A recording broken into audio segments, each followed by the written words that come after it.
Hey guys, let's talk about this Blink video doorbell mount. Let me just explain what I have. That's my Blink video doorbell, and I want to have the camera with a certain angle. So right now the camera it's looking straight like this, and if I use an adapter, I can have the camera looking a little bit up, just like so. So that's the basic idea.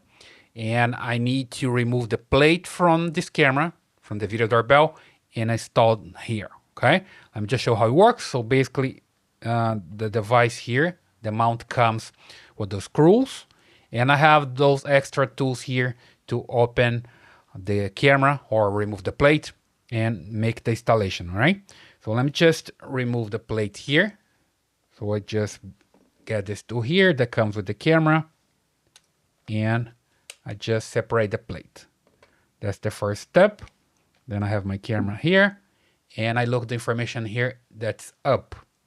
Okay, so I grab my mount here. You see that's the position that goes. Okay, up that way.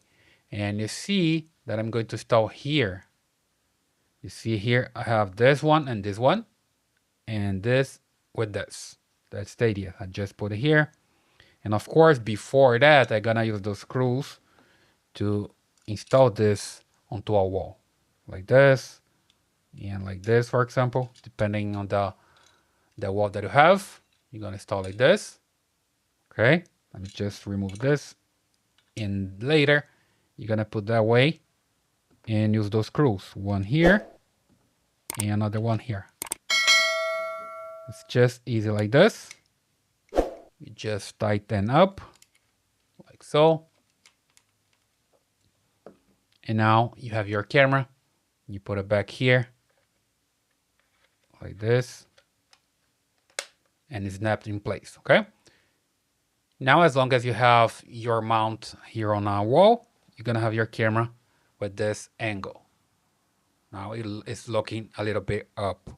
Okay, and it works pretty fine. Okay, so very easy to install. So basically that's the mount that you can find for Blink video doorbell cameras. You can get yours on Amazon.